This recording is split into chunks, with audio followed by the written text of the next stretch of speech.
That truck needs to come back. The only thing we ever had problems with on this was axles. That's it. That truck has seen serious war. It served in Vietnam, Iraq, and the Revolutionary War. It was decommissioned after sustaining multiple salvage yard threatening injuries. A lot of people have been asking me about my first gen Tacoma.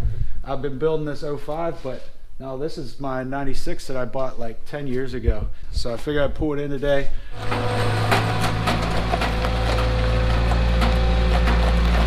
I retired this thing a couple years back, and I haven't driven it since because it needs so much work. But I got a lot of interest in it. People want to see it back on the trails, and I would like to drive it too. That truck needs to come back. Going to show you what we're working with. This is how it's been parked for a long time. Most of the glass is busted out of it. This window is somehow still here, even though there's a big dent. Windshield's all busted up. Interior's a little begeezed. And the mirrors are broke. Interior's pretty sweet though. So when I bought this truck, it was rolled and there was no windshield in it.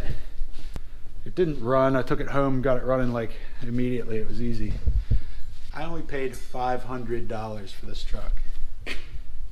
And it was actually in pretty good shape, other than the fact the windshield was busted out because it was rolled. Custom tailgate, folding lights, so if you back into something, they can move. Got a winch on the back up underneath. That's gonna need fixed too though, that hasn't been working. Beadlock wheels that I made myself, welded the rims on, you know. The rear end is welded. I got a battery in the back.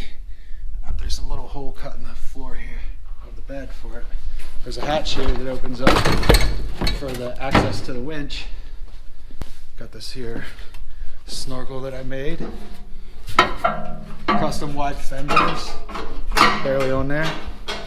This is the front bumper that I built for it. It's similar to the one that's on my 05 now. Power steering cooler up in there. I got a skid plate that folds down and goes underneath this. It's in the bed though, it's off the truck right now. Bilstein Shocks, when I bought this, had one of them there FabTech lifts. I blew those shocks out like the first time I drove it, and I had to put these Bilsteins on, and I tell you what, they've been really good. Have not had any problems with them, and I really beat the shit out of them. The rack is pretty shot probably, and it really takes a lot of abuse. Oh shit. I forgot, Tim stole the coils and wires out of it to use on something else. When I retired this thing, the engine was ticking really bad, but still ran fine. And the transmission is pretty shot. It grinds going into second and third gear. It was pretty bad. This is a Mitsubishi Evo Rad, and this is a pretty cool upgrade. I've never seen anyone else do it. I just figured out that this would work, and it's much shorter. On the regular trucks, your radiator sticks like way down to here. It's like in the way. So I got that out of there and put this in. Now I don't have any AC at all, I just got rid of it. Got a battery up in the front too, so it actually has 2 batteries in it. Oh, I put this sweet hood shock on it too, so you don't need a hood prop. It lifts itself up. Let's lift it up in the air. Ooh. Oh well. This tire was flat, so I have a spare on this wheel. It's not a beadlock. Let's see. Number one problem I would have with this truck would be these front CD axles. They've been replaced so many times it's not even funny. When I would go on the trails, I would always bring like 2 extras with me. Something else I did was I customized these brackets to lower this down to try to stop breaking those axles. You can see how I modified them. Cut them off, moved them way up to drop this whole thing down to straighten the axles out.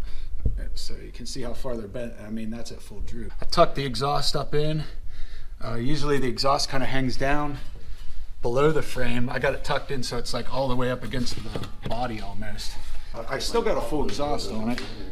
This was the main problem I was having with this thing before I parked it. These leaf springs are so twisted.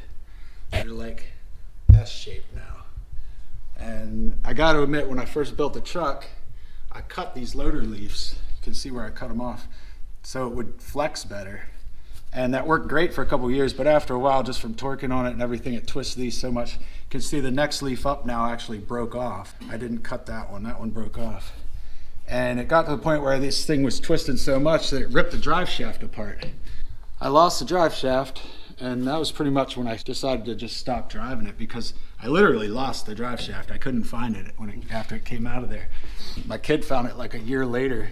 It was like buried in the mud, but it ripped it apart at the joint up here, so I couldn't really fix it, at least not easily. So I didn't even bother to try because it really busted that up. I can't believe we never punctured this from all the damage on that The gas tank. tank's a little I mean, up. we did not, look how close it is right here to puncture a hole. We just never, I mean, that is so close to putting a hole in. You can't really get much closer. It's pretty thick, but it took a beat. Yeah, well, Took a beat. it's, You can see where this got hit after this broke. Wow. That took a little beating too, but that still works this fine. truck was pretty amazing. There's the winch up under the back. Great spot for it. I really liked it there, but it would get muddy pretty quick. You know, get dirty, and then the solenoids would go bad. I tucked the rear bumper too when I bobbed the bed. I actually stuffed the bumper right in against it so it was like flush. And of course, from bouncing it off of trees and shit, it's packed in there really tight right now. You can see where the frame's just pushing out. Look how clean the frame is though for... Clean frame on this one. For some reason, this is a 96, and it's really, the frame is like solid the whole way around. That's the funny thing, as smashed up as the body is, the frame still has paint on it. It's kind of ridiculous. You didn't even have surface rust when you got it. I never broke a rear end in this truck. I broke 2 in my 05. Drive shaft is spinning. Look at the drive shaft spinning there. I believe the reason is that the 05 has the electric locker, which makes it a weaker rear end. This one never had the electric locker, but it is welded. And I've never broke a rear axle or a ring and pinion. I never even changed the gearing in this truck. It's got 33s on it. I've been running these BFG 33s on it like the whole time I've had it. And they've held up really good. They still have tread on them. Custom made this here tailgate. This is sweet. It actually pulls off there too. And I did actually use the truck. I would use it to go get firewood back in the woods and stuff too, besides just having fun with it. Shake that wheel for me, Bear. Shake that, Bear. Shake that, Bear. Shake that. You can't use that. Shake that wheel back and forth a little bit. Don't say shake that. See how bad this seems to be a common issue on these things because I've seen that a few times. I got a bad ball joint on this too. Shake that. Just shake. Oh yeah, it moves. Yeah.